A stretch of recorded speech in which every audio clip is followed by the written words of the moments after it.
What is going on, everybody? Happy Sunday. Happy Sunday. Happy Sunday. For everybody that is hopping on, welcome, welcome, welcome. Hope you're having an amazing Sunday, everybody. My name is Cody Barton. We're going to go ahead and get started here in just a minute. Happy to be on here. Happy to be here since I wasn't here last week. So excited to have everyone here. So for those of you that may be tuning in for the first time, just wanted to let all of you know that we are on Spotify, we are on iTunes. So if you're driving to work, if you're driving your kids to school in the morning, whatever you're doing, you're driving around town and you want to turn your car into a mobile classroom, you can jump on Spotify or iTunes, search Sunday Service, and you can listen to some of the previous episodes on there. So excited to be here. Hope everyone's had an amazing week so far. And, excited to get into this new week. So what we're going to be doing today, we're going to be doing something a little bit different than the title here. It's Pace and Laura's 6-year anniversary today. So if you haven't already wished them on their Instagram, you can go wish them a happy anniversary. They're going out and getting dinner tonight together. So I said, yes, guys, go get dinner, enjoy the night. I'll jump on Sunday Service and we'll have a great time, everybody. So welcome everybody that hopped on. I know our viewership's going up and up and up as we're getting going here. So what we're going to be talking about tonight is specifically all around masterminds, personal development and continuing to level yourself up. For those of you that don't know, I didn't post too much of it on my Instagram over this last week, but over this last week, I spent 6 days at a mastermind. I spent 6 days at a mastermind not far from where I live. I live in Phoenix. I just drove up to Scottsdale and we had a mastermind that I was a part of there. And then I was also able to participate in speaking at as well. What I want to share with you guys is, some of the things that I took away from that mastermind. And then also, what we're going to do, a little bit towards the end, I do want to open it up for some Q&A because I want to talk about, throwing back to the beginning of Sunday Service, what we used to do, what Pace and I used to do on here was we would talk about our business. We would talk about, hey, what are some of the things that we're doing in our business? What are some of the things that are working? What are some of the things that aren't working? So we'll get into some of that as well. And then we'll open it up to some question and answer, everybody. So for those of you that are tuning in, let me know. I'm curious to see in the comments, where are you guys tuning in from? I'm in Phoenix, Arizona. Excited to see, I'm already seeing some of the people in here, Kansas City, California, Texas, Indiana, Dallas. Curious to see where everybody's tuning in from. Again, happy Sunday, everybody. So we're going to go ahead and just dive right on in. So, look at this. So we have the Big Island, Hawaii, Seattle, Milwaukee, Central Florida, Baltimore, Memphis, Jacksonville. So one of the things that I have to say, before we get into the topic tonight is, if you're not already squatting up with some other investors that are in your market, this is one of the best places to do it. If you're not involved, if you go on Facebook and you search in the top search bar, you type in Creative Finance with Pace Morby, you could find our Facebook community there and find some other investors to team up with. So, that'll really dive right into the topic of tonight. Which is, on a continued personal development and on personal continued growth. And so, like I mentioned before, we're going to be talking about the topic of masterminding, right? So shout out Matt Beard, just saw him hop in here. Matt was at the mastermind with me all last week as well. So let's get into it. So first of all, what the heck is a mastermind? Maybe, is that something that would be able to benefit you and your business? And then let's dive in. I'll dive in and share with you guys some of the principles, some of the things that I took away from this last mastermind that I'm implementing into my business that's going to be able to help us continue to grow, scale, and go to that next level. So, first of all, if you're new to the real estate industry, or, regardless if you're new or you're not, one of the things that you've probably already recognized is, for you to continue to level up, you have to continue to level up yourself. One of my mentors told me this early on in my entrepreneurship career. I was 18 at the time, and he said, Cody, for you to go to the next level, you have to go to the next level. And the story he told me was, it went like this, right? So everybody has a certain thermostat. So imagine you have a thermostat in your home, right? So if it's a little bit warm in your house, you go to your thermostat, you turn down the temperature if it's a little bit warm. If it's a little bit cold, you turn up the thermostat to raise the temperature or to lower the temperature. And so my mentor, he told me, he's like, Cody, there's something similar to that, like the financial thermostat for individuals' lives. And so, being a little bit confused, I'm like, what the heck is that? What does that mean? So he went on further to explain. He's like, well, Cody, so here's the deal, is that if you start off in this life and you start making a lot of money, he's like, you start making a lot of money, but you're not raising your personal development level, that money is eventually going to go away, because everyone on this call tonight, everyone listening into this call, has a certain financial thermostat that they're used to operating at.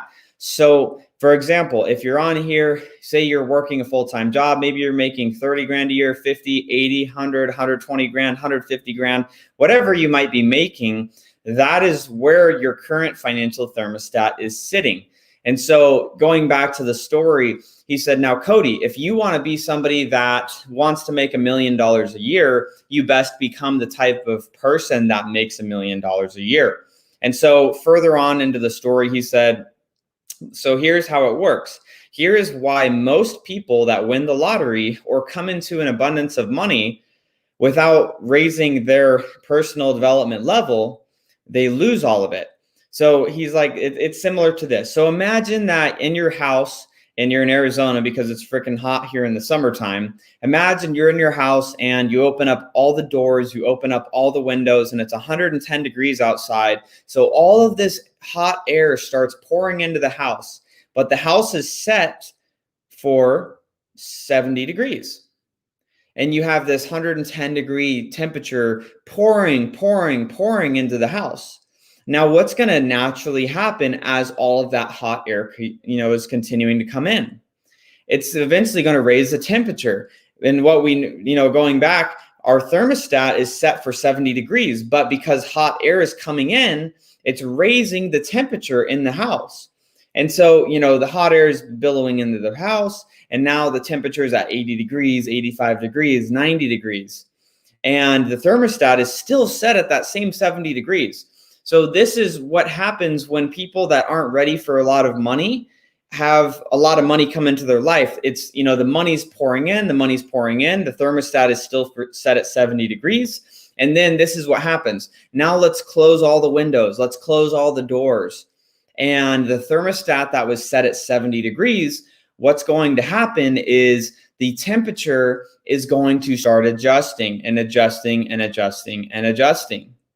And what's going to happen is that temperature that went up to 85, 90 degrees is slowly going to start coming back down to the 70 degrees that the thermostat was set for.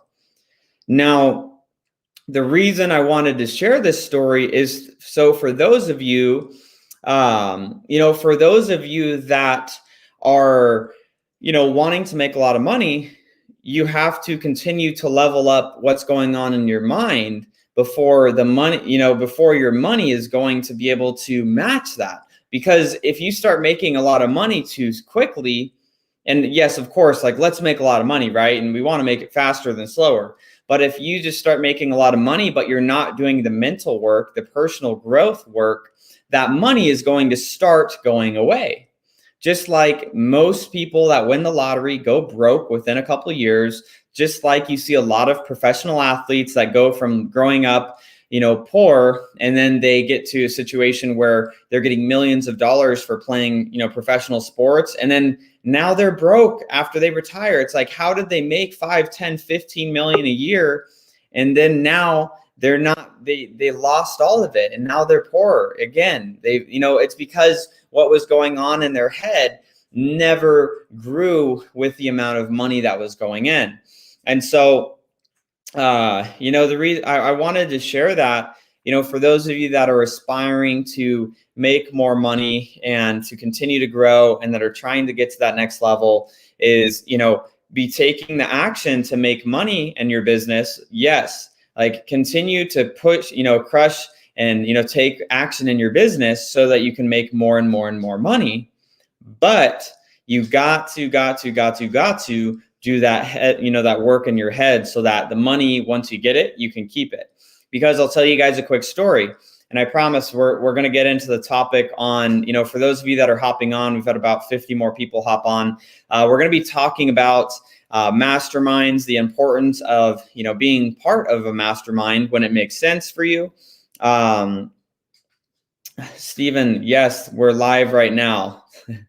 Matt Beard says Cody's the most diligent person I know with money. Follow this closely. I try. I'm not always the best, but I'm trying my best. But so going, jumping right back in here, on the topic of masterminding and in leveling up, financially and in all those areas. It's something that, a personal experience that happened to me is when I was 18 years old.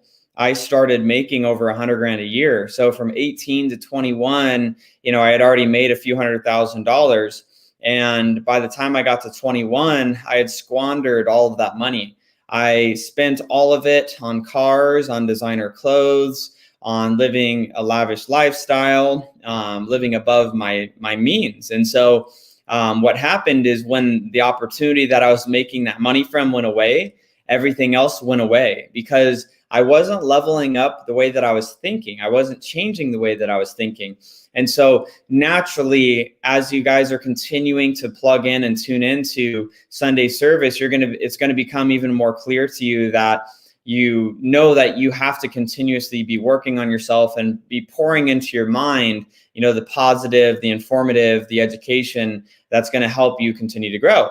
And so I had that experience. And so, I had that past experience, and I knew when I started making a lot of money again, because I knew I would again, I wasn't going to squander it, and I was going to make better decisions because I was going to educate myself so I could continue to grow and continue to make more money and continue to actually start building wealth and true, net worth and true wealth. Right. So, so that was a story, and that was, something that I personally went through. Casey's asking real quick, guys, Cody, is it also because people also don't know how to invest wisely in addition to leveling up? 100%. Most people are bad at making money. And then the people that do make money, most of them are bad at saving that money. And then for the ones that save the money, are bad at investing the money. And, the people that are investing it, most of them have a hard time duplicating their money. And so there's those levels. It's first, you got to make the money. Then you got to be able to become competent enough to save it. And then to the next level, which is invest it and to continuously grow that money. So, so that's something that, yes, I think people do have a hard time investing. And that's why you get on podcasts like this one, so that you can, get some insight and help get some ideas on, hopefully helping you make some better decisions. The reason that Pace and I do Sunday service is because we wish somebody created something like this when we were starting out in our business, because we didn't have the guidance and all the support that we wanted to be able to grow and reach that next level of success. So let's get into the topic this evening, and then I'm going to answer some questions for you guys as well. So I was at a mastermind this last week for 6 days. I got there on Sunday last week, and I was there Monday through yesterday. So I just got home last night, and today was my first day getting caught back up a little bit and getting organized and everything for, this new upcoming week. But I want to share with you guys a few things that I took away from that mastermind, and then talk a little bit about some of the things that are happening in our business right now as well. So while I was at this mastermind, this was a real estate mastermind, and one of the main topics around it was around leadership. And with leadership, it was talking about some different strategies around how to be a better leader, and how to help the individuals within the within that mastermind to go to the next level. Corey's asking what was the name. WGR Mastermind. A guy named Colton Lindsay, really good guy. He runs that mastermind that we were at. And so, at this event, I had some realizations and I had some limiting beliefs, going into that event around leadership. And, I was having some challenges, directly in our business. I was having some issues around the way that we manage people within our organization. And so I want to share just a couple of those things with you guys. And hopefully that, me sharing that with you can help you become a little bit better of a leader yourself and be able to lead your team even better. And so one of the big things that, and guys, this seems so simple, but this just wasn't something that I was doing. And one of the things that I wasn't doing was I wasn't doing consistent check-ins with everybody on my team. So for some context here, I'm in charge, I guess you could say, of multiple different businesses and helping with the operations and helping with management and leadership. And so one of the things that I have not been doing was doing more individual meetings with people on my team, doing more of that one-on-one time. So what I'd been doing was getting multiple people on the team onto a call. So we'd have, like, say we're talking about disposition and transaction coordination in our business. How I have been handling those calls was that I would get on the call with everybody involved in disposition and transaction coordination in our business. And I would just check in with everybody at the same time. Hey guys, how are we doing? What are our wins? What are the things that we're having challenges with? And, talk about the deals that we're working on, which properties are being disposed, which properties we're having challenges with being disposed, and then what properties are in the pipeline to close that week. And so that's what I was doing. And what I realized from being at this mastermind was, instead of just having this one call with everybody in the disposition and transaction coordination process of our business, I'm now going to be breaking that up into multiple calls going forward this upcoming week. Because my limiting belief was that if I do calls individually with everybody on the team that works in that department, I'm going to run out of time to do the other things that I have to do in the business. But what I realized was, if I'm not giving the individual time to each person on my team, I'm not giving them the opportunity to ask some of those hard questions. I'm not giving some of those people on the team the opportunity to bring some of the challenges and problems that they may not feel as comfortable sharing with, a bunch of other people on the team on the call. So what I'm changing going forward is, instead of doing one call for an hour with the whole disposition and transaction team, is I'm going to do 4 15-minute calls with each person on that team. So I'm able to get through all the information that I need to share, and that I'm able to get the information that each individual within that certain department needs to share with me. And we can end that call within 15 minutes. I have action items, and I'm able to give action items and coaching to each of those individuals. And so I know this, it doesn't seem like some massive, big, crazy thing to make a change like that, but just something, a simple tweak like that is going to change the performance for our whole company. Because I was talking to some other individuals at this mastermind, and they changed their management style to that. And it was just like a light bulb went off that, wow, like if I'm giving more individual time, but just less time, not as long of hours of calls, then I'm going to be able to get more done and give everybody what they need. So, that was, one of the just little things that, I was able to take away from that event. And then one of the other things that I didn't really realize, which I should know this, but I didn't really realize this, is that, for those of you that are familiar with, Sunday service and you've been on here in the past, Pace, myself, our other business partner, Matt Beard, we've talked about virtual assistants in the past. We've talked about how virtual assistants can help impact your business multiple times in the past. And so I didn't really realize that, other people didn't see the value immediately in what virtual assistants could do. And there's a lot of people that are struggling with their with their businesses that could be handled by virtual assistants. Hang on, guys, I'm getting my charger plugged in.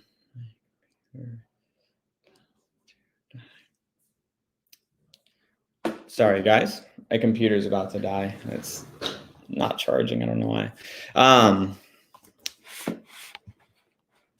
So, on the topic of virtual assistants, the thing that was, that I was having conversations with some of these other business owners at this event was that they were in a situation where they were paying assistants here in the US $3,000-$4,000 a month, and we have virtual assistants doing those same sort of tasks for $1,400, $1,500 a month. So we're doing it for, literally half the cost, or, a good fraction of the cost, with our company at Start Virtual. And so that was kind of one of those things, like a realization that I just thought it now has become common sense that if you want to build, continue to scale your business, virtual assistants aren't really a negotiable thing for us. It's a must. Like whenever we're starting or continuing to scale our business, one of the main conversations we're having is around virtual assistants and scaling up, utilizing virtual assistants to help with admin tasks,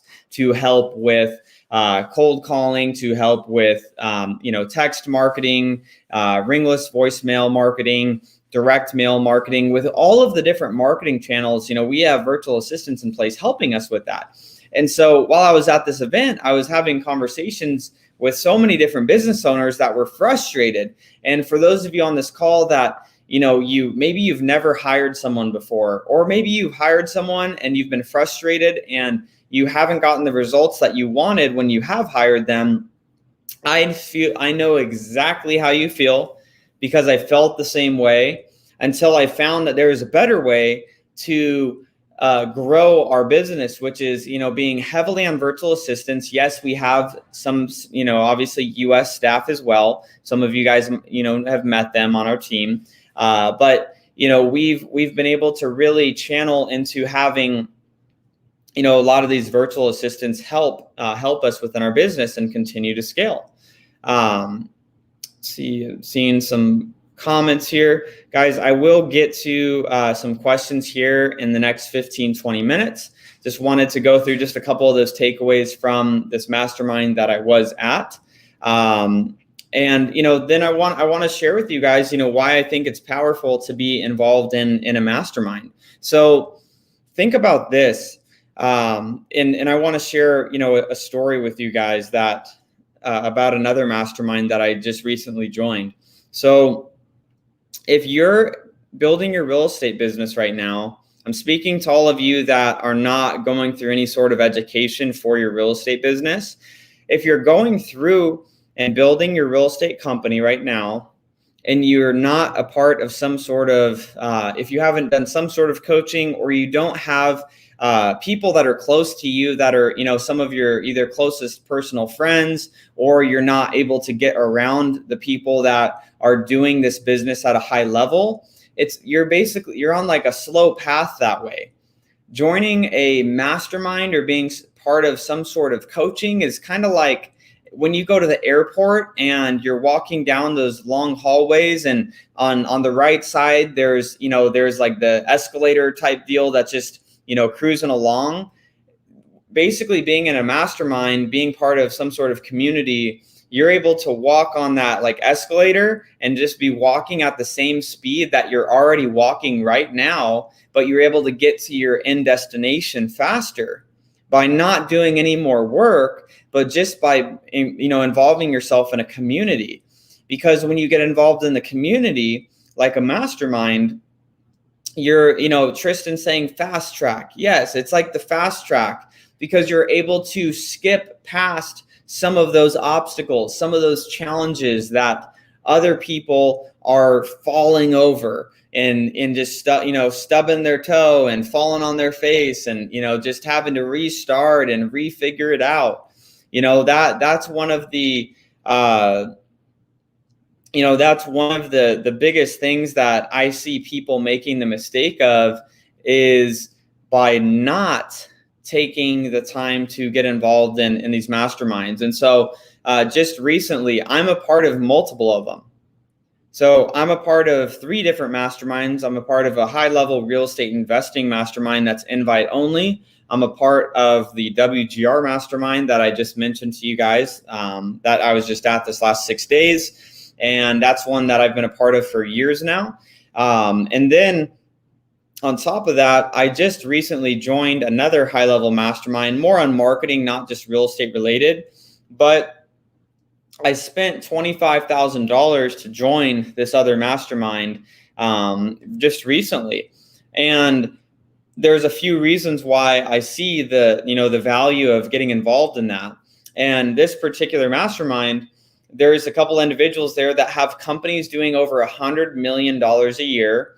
So they've went through a lot of the challenges around hiring, onboarding, training their teams, managing teams, growing the sales department of their companies, managing fulfillment issues, managing all of the issues that you go through, regardless of what business you're in, as you're continuing to scale it to a high level.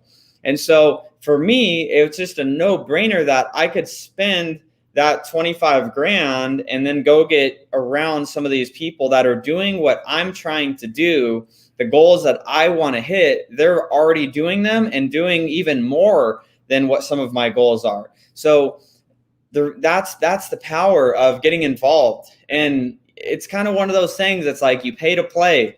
You either go down the path of figuring it all out on your own, or you're like, hey, I'm going to take the fast track and join this mastermind and get to that next level. Aaron. So Aaron's asking a pretty good question here. So he's saying, would you recommend a mastermind even if you're not yet doing consistent deals every month? So here's how I would answer that, Aaron. And for everybody on here that may be in a similar situation, I would ask yourself if it's because of actions you're not taking. Like I don't know if I would say, yes, go join a mastermind. If you're not taking the actions to get deals done right now, just going and getting more education, I don't think is going to be the answer for you. What a mastermind is for is it's helping you fast track what you're already doing. So Aaron, if you've done a few deals and you're having trouble getting consistent deals happening, and you feel like there's a missing link of there's some information that I need or some additional guidance that I need to allow me to get from a deal every now and then to getting consistent deals, then yes, I would join a mastermind. I would get a part of a mastermind. But if the challenge is, you know what to do, you know the marketing you need to do, you know the actions that you need to take, and you're just not doing it, just paying to be a part of another mastermind, paying to be a part of something else is not going to be the answer for you. And for anyone that's listening on here, education, just paying for education is not going to be the magic pill to your problem that you're going through. But what it will do is be able to help, like Scott Jenkins said, learn from somebody else's mistakes. So Aaron, this is great because I'm sure, Aaron, I appreciate you being vulnerable on here and sharing some of this, because I think this is helping a lot of other people on this call and that are listening into the podcast here. So Aaron is saying, I'm being totally transparent. I'm deathly afraid that I'm going to spend tons of money in marketing and just get nothing or very little. So here's the thing is you need to grow. You got to build some trust in yourself. If you do the actions, you're going to get the results. Like, let's just take this for example, right? So for the typical, average person, you're going to be able to get one contract per 50 leads.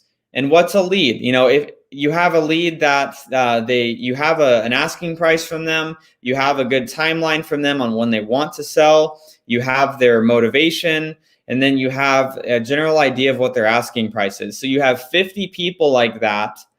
On average, you should be able to get a contract. And maybe it takes you 100 or 120 for that first contract or the first couple contracts, right? So maybe it's a little bit higher for you, but you can have certainty in numbers.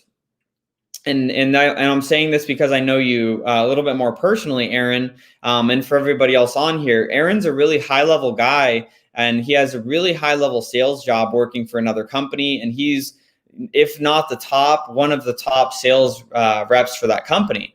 And so, Aaron, this is something that I have to tell to you, and this is for everybody else on here too, is that if you at your job, Aaron, how many calls you need to make to those prospects that you're talking to before. Yeah, Aaron, you're the top freaking sales guy. You know how many people you need to talk to get a sale done. You know what the objections are before you get to that next sale. It's X amount of conversations, it's X amount of people. These are the typical situations I'm going to encounter when I'm having these conversations, and this is how I'm going to overcome those and get the deal done and, get the sale made. So you just need to bring that confidence over to your real estate investing business.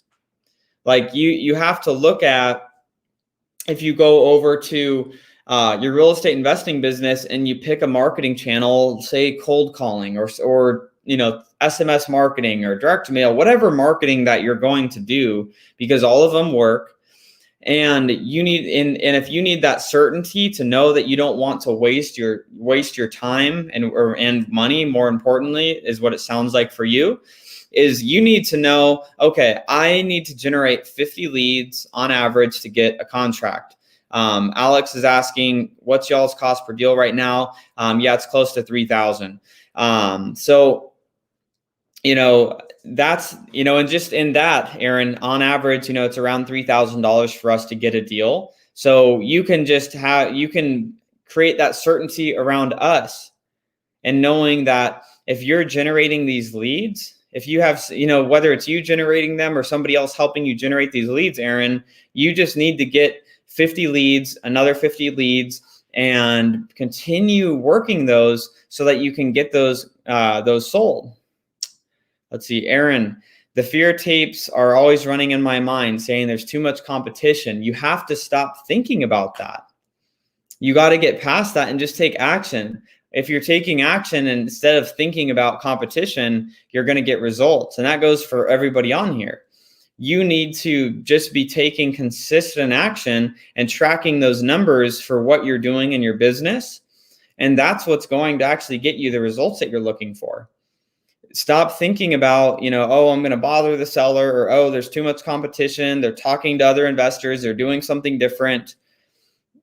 You just need to take the action and stop thinking about it. Take, again, you as the top sales guy at your company, Aaron, what it's like when newbies come into your company and they're having a fear of getting on the phone. They're like, oh, well, they're already talking to maybe another company, or, I don't know, they gave me this objection, or, I don't know if I can get over, this fear of mine. It's like those same objections and those same fears are the same fears that people that are at the bottom in the sales in the company that you're working in right now are the same type of fears. Obviously, they're not investing money to get leads to then get deals, right? But they're investing their time, and then they're scared to get on the phone, right? So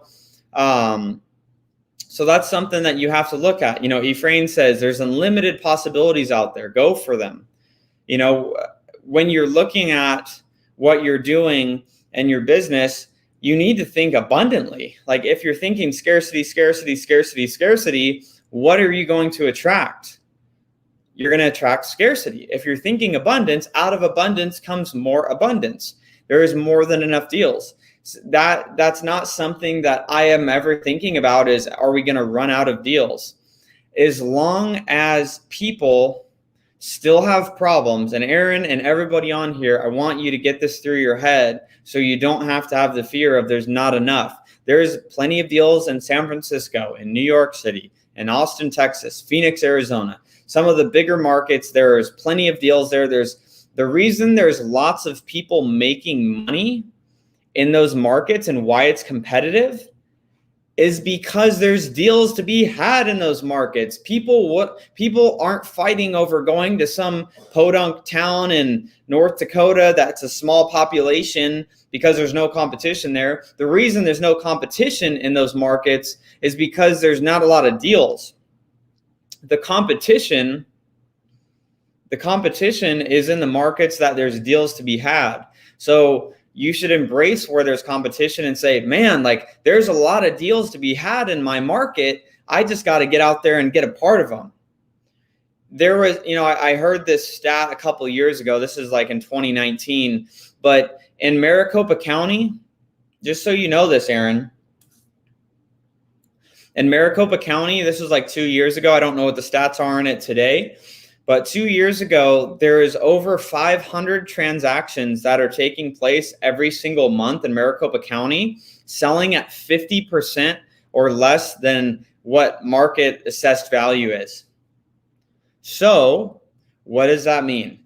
There is over 500 plus opportunities, because what do we need to buy deals at? And especially if you know creative financing, you could be buying deals at 60%, 70%, 80% of market value, right?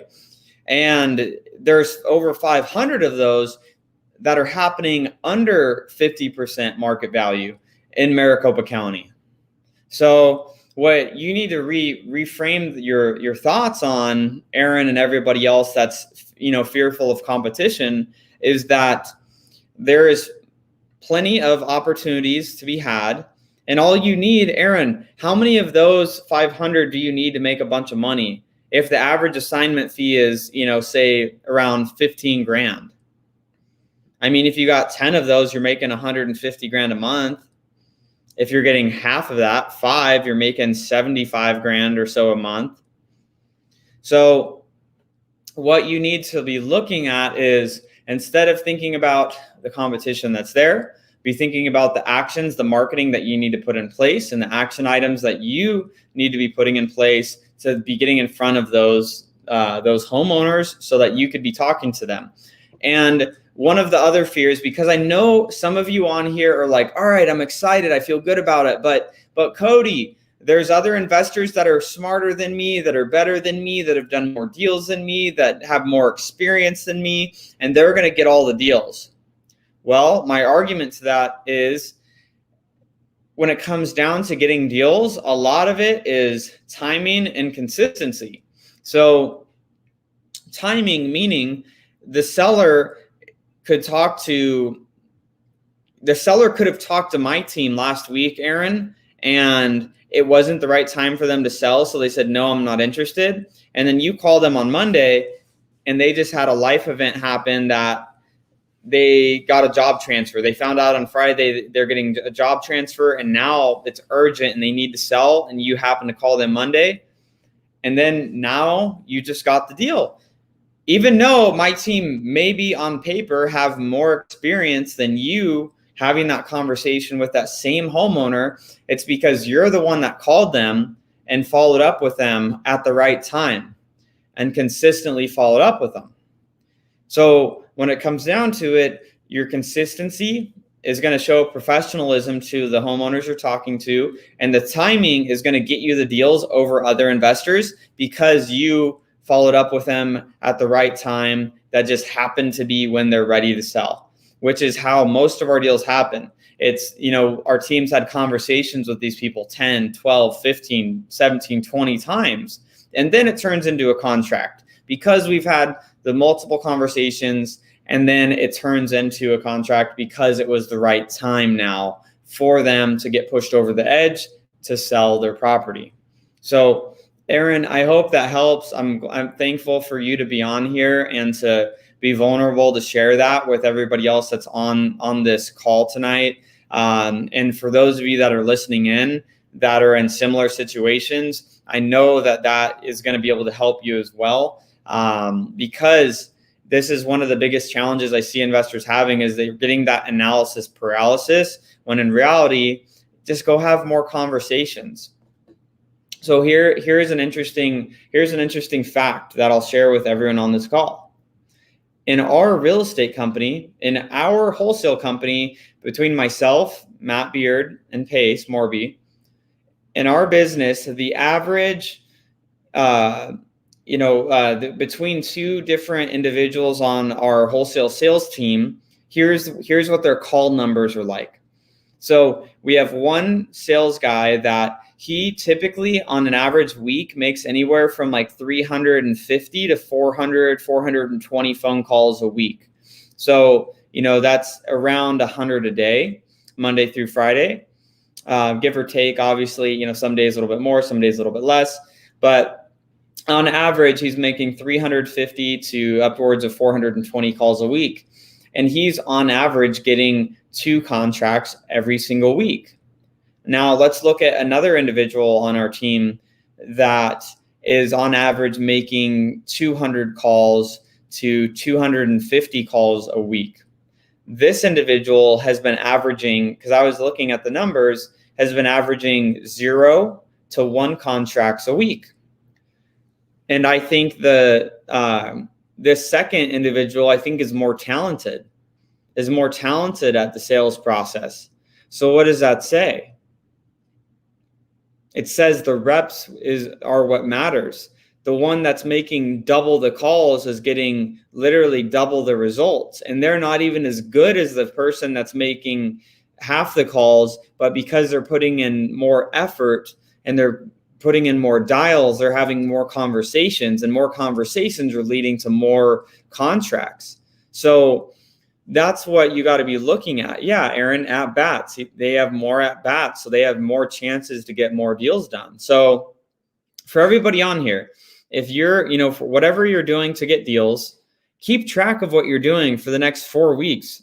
I want to challenge you to that. That's my challenge of this call, is you're listening to this, whether you're driving for dollars, you're cold calling, you're doing text marketing, whatever you're doing right now to get deals, or if you're not doing anything, start doing something to get deals, right? Set for the next 4 weeks, keep track of what you're doing. Keep track of how many calls you're making every week. You'd be surprised at how little calls you're actually making. Most of my my team, like last year, when they weren't keeping track of how many calls they were making, they thought they were making a lot of calls, but they would be really making 20, 30, 40 calls a day. In reality, we like to see our team making, 80, 90 plus calls a day. Ideally, 80, 90 plus calls a day is a great position to put yourself in. So if you set yourself up over the next 4 weeks and you just say, all right, I'm going to commit to making this many calls every day, or you're driving for dollars and you're using, say, the Bats Driven app, and you're doing that over the next 4 weeks, and you're going to add a certain amount of properties a day and call a certain amount of homeowners a day, that's what's going to put yourself in a position to win. That's what's going to be able to help you get that first deal or your next deal. It's not going to be some mysterious thing and, where you're getting shiny object syndrome and thinking about, well, I saw on Facebook somebody did this to get a deal, and then now I saw on Instagram somebody else did this to get a deal.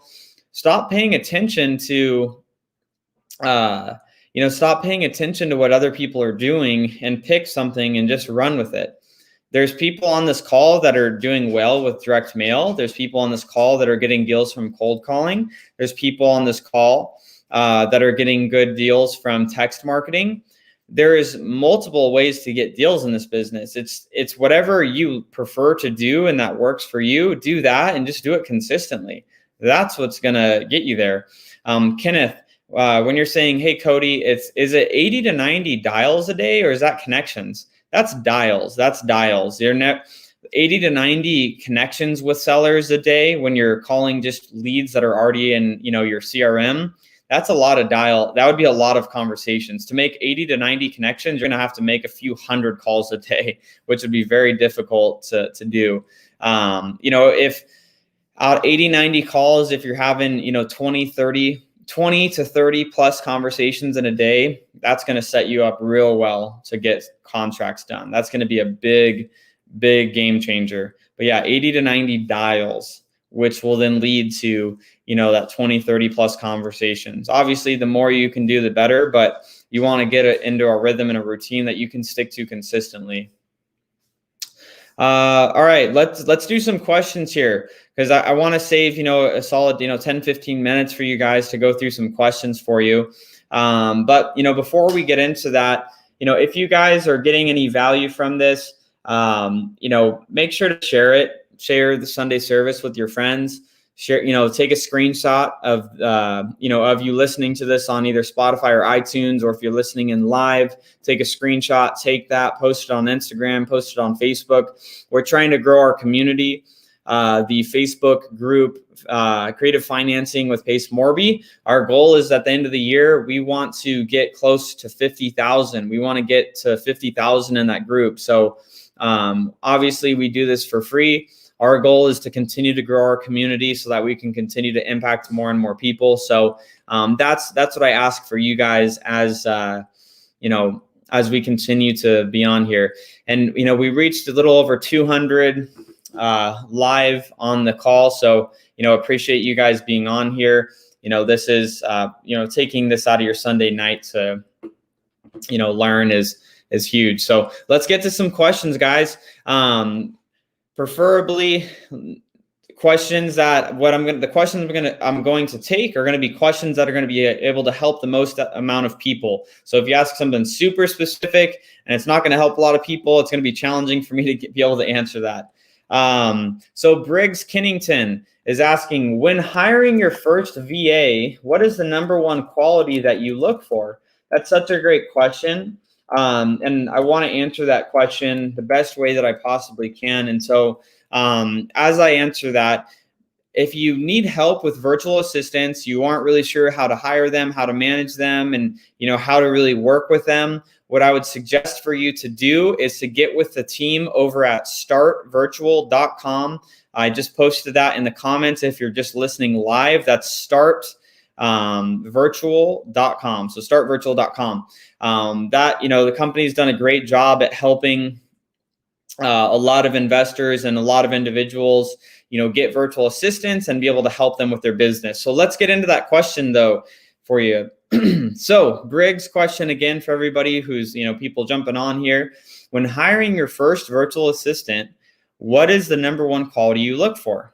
So I would say the number one quality that we look for is desire. And whether it's a virtual assistant or whether we're hiring somebody that's going to be working in person with our company, it's always desire, because everything else could be trained, right? Obviously, over at Start Virtual, they get a foundational learning of real estate, cold calling, and, all the skill sets that you need to be able to be successful. But if we're just talking about somebody with no foundation in the real estate industry, we're going to be always looking for desire. Because Briggs, if you give me somebody that's talented, that can cold call, or that can get the job done, but they have no desire, I don't want that person. I want somebody that is excited, somebody that wants to learn, that wants to grow, that has that it factor, that they want to contribute, they want to be better. That's what we look for. Because if they're an okay cold caller, for example, or if they're an okay admin assistant, but they have a desire to be an excellent assistant or a cold caller or whatever they're doing for our company, we can train the other skills. We can take them through training, and we could take them through, development, right? So that's always going to be the number one thing that we're looking for is desire. And then that they're a culture fit is another important thing for us. So our company's culture, the three things that are important to us is, one is think we, not me. So it's, hey, we at our company, we're thinking about the good, the good and greatness of everybody here. We're not, and none of us are about one individual. We want all of us to win. We want all of us to be successful. So think we, not me. The second one is, do the right thing. So in whatever situation that you're in, we want to see that you're doing the right thing, whether it's for the team, whether it's for a seller, whether it's for yourself, that we want to see you do the right thing.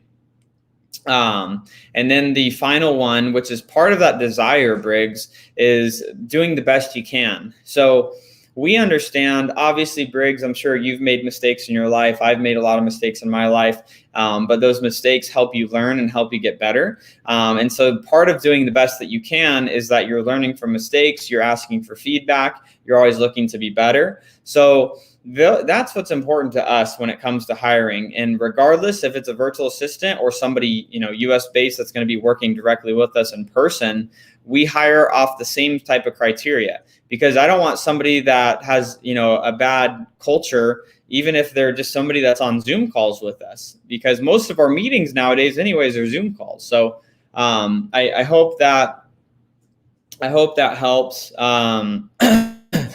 Okay, so we got a few other questions here. I'm going to jump to these.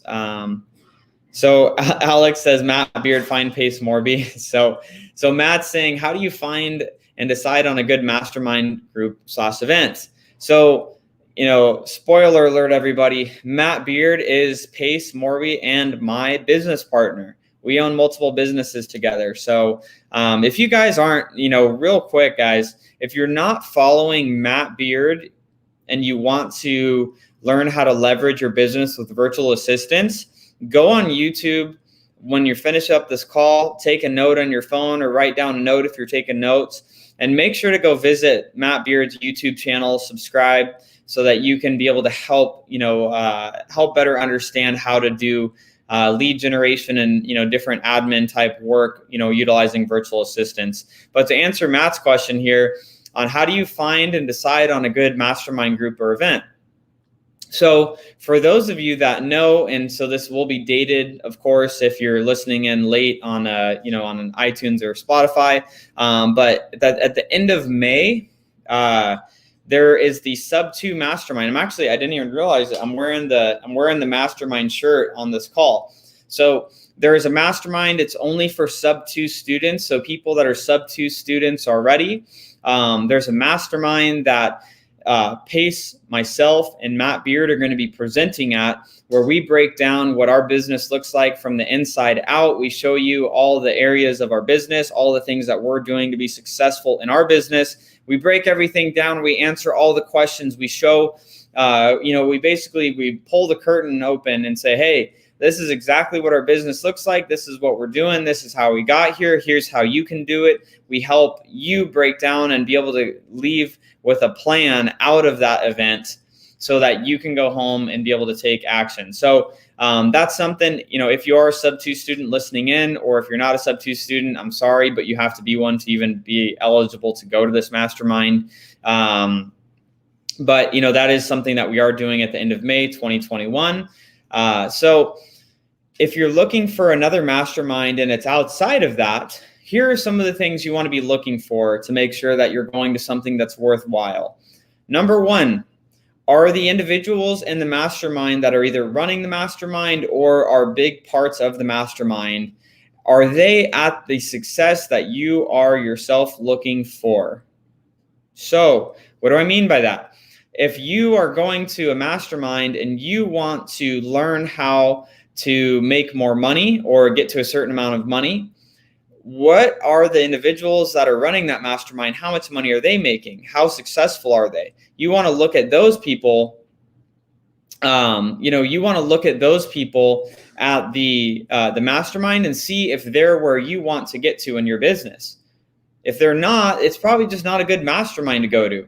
because it's just not going to be a good fit for what you're trying to accomplish. The second thing is you want to look for true and real testimonials. You want to look for some people that have been a part of that mastermind and that have had actually been there and that you could reach out to directly. And I suggest doing that. If there's people that have been to a mastermind already that you're considering going to, but you're a little bit worried because you don't know if it's a good investment, talk to some of the people that are already in the mastermind or that have went to a previous one so you can get some honest feedback. That would be, my second piece of advice.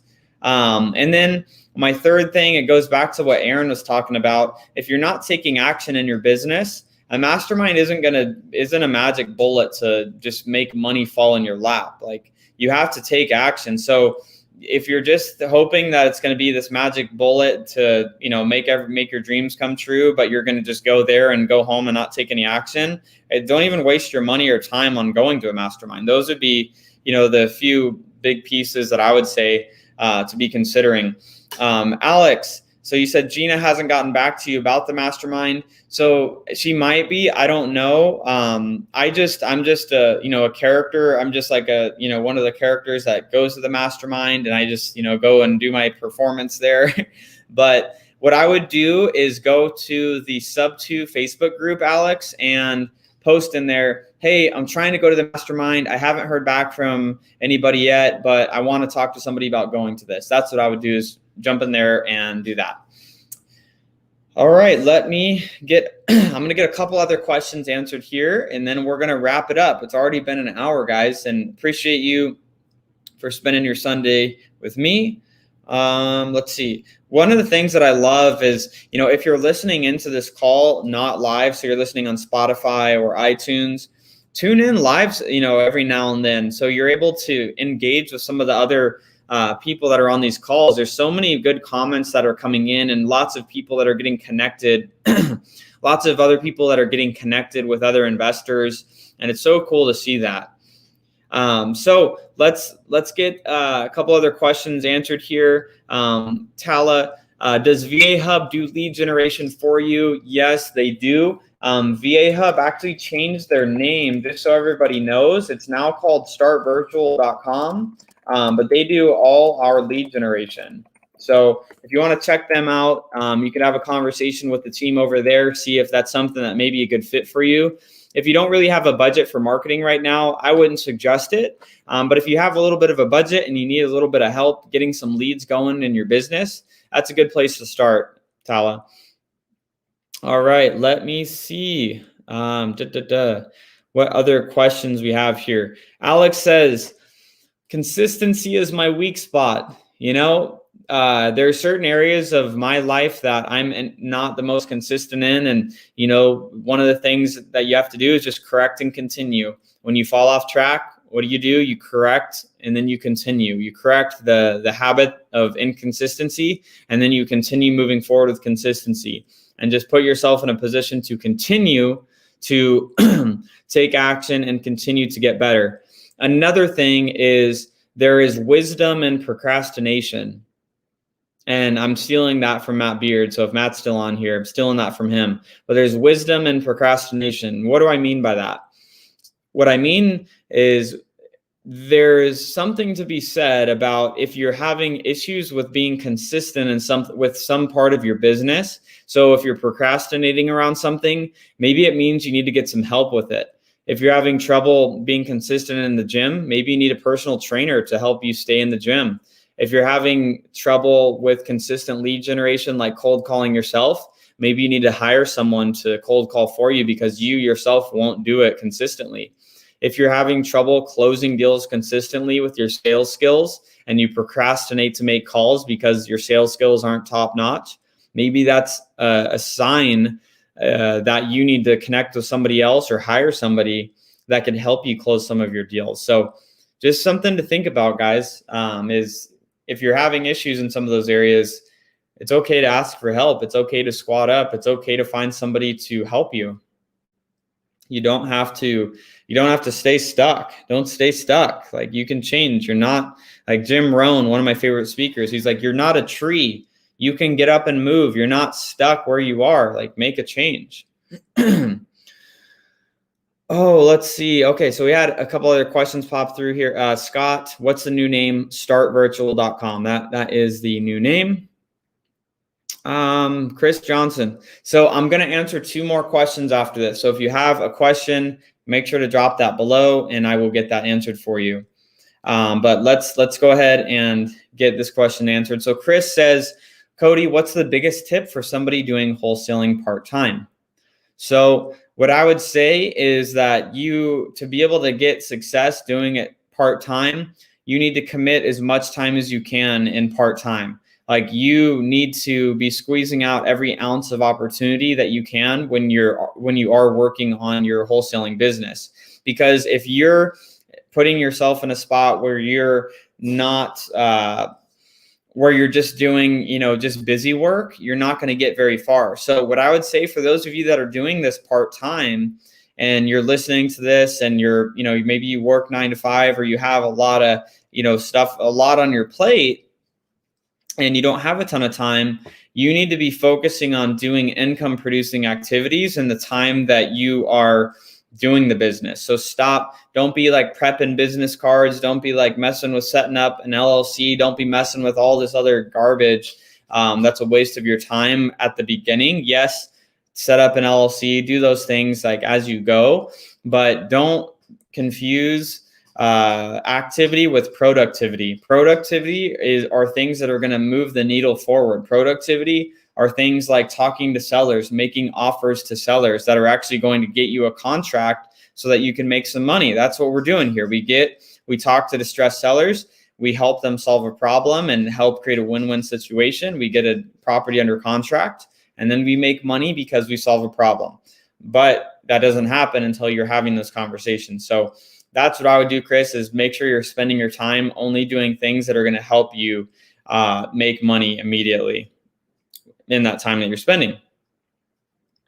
Alex says, I have to increase my outreach and find more motivated sellers. How do you find them? You talk to more people. Brent Daniels says it best. TTP, talk to people. You got to talk to people. Casey, thank you. Appreciate you. Casey says, Cody, thanks for your time. Very informative. Thank you. That's exactly why we're here, is to continue to help you guys. All right. So final 2 questions. Let's knock them out. Lewis, how do you overcome laziness? Laziness, like any other thing, becomes a habit, right? So how do you break a habit? By action creates, emotion. Motion creates emotion. You got to get moving. Like before this call, I was honestly, guys, I was tired to hop on tonight because I was at a mastermind this last 6 days and I'm pretty tired from that. But being on this call, now I'm wide awake, I'm alert, because motion creates emotion. And I'm on the call, I'm moving around, and it's got me excited and it has me alert. So the best way to get out of that laziness is get moving. Like go to the gym, like get a workout in, just get yourself moving, get yourself listening to something good, positive, that's, filled into your brain, that gets you excited. So then you can just go and take action, because the way that you become lazy is by not taking action. So you just got to get moving, just get action going, and then it'll create a reaction, which is emotion that's going to create more action. You'll create a cycle of action taking versus creating a cycle of laziness, which creates more inaction. So that's what you got to do, Lewis. It's challenging sometimes. I've been there in the past. So that's what I would do. Let's see here.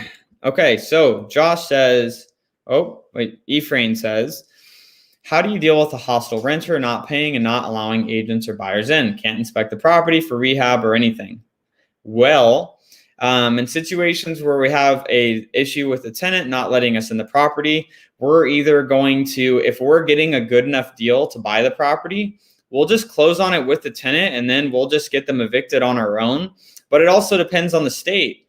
Like if you live in one of those states where it's like freaking, have to be correct here. If you're living in a state where it's very tenant friendly and it takes you a freaking year or longer to get tenants out, that's a challenge. We only invest in markets that are landlord friendly, so that if we need to get a tenant out, generally we can have them out within 30 to 45 days. So we don't mess around with markets where tenants have way more rights. We want to be in markets where the landlords have the right. If somebody's not paying, we want to be able to get them out. But how we handle that, Ephraim, is we will just buy it if we're at a price that we feel okay buying it regardless if we know the condition interior or not. And then we will get our attorney involved and get them evicted. The other thing you can do is if the seller's on board with it, you can help them get that tenant evicted if you're in one of those markets that you can get the tenants out. I would get with your attorney, help the attorney get in touch with the seller, get the proper notices out per your state Landlord Tenant Act guidelines, and get that process started to get them evicted. And then get them out, and then get in there and see what the condition is after you get them out. That may take a couple months, but if the deal's right, it'll make sense. So James is asking, name some of those places that are landlord friendly. Places like California, places like New York City, places like New Jersey. Those are markets I would never buy rentals in. And those are markets I would not buy properties in with tenants that I had to kick out, because I don't want to mess with tenants that can sit there for years because of their crazy laws.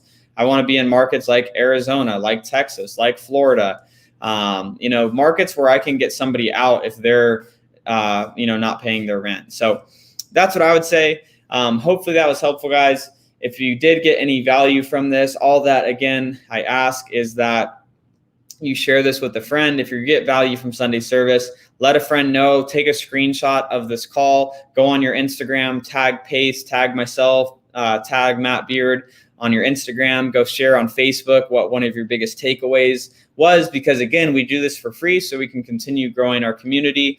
And like I said before, if you aren't already in the Creative Finance with Pace Morby Facebook group, make sure to get into that Facebook group and share your takeaways, network with other investors so that you can continue growing and getting to that next level. Appreciate it. And as always, just so you guys know, we are on iTunes and Spotify. Search Sunday Service. You can check us out on there. Listen while you're driving to work, while you're taking the kids to school, or while you're driving for dollars. So appreciate it. Have a wonderful Sunday night, everybody, and crush it this week. We'll see y'all next time.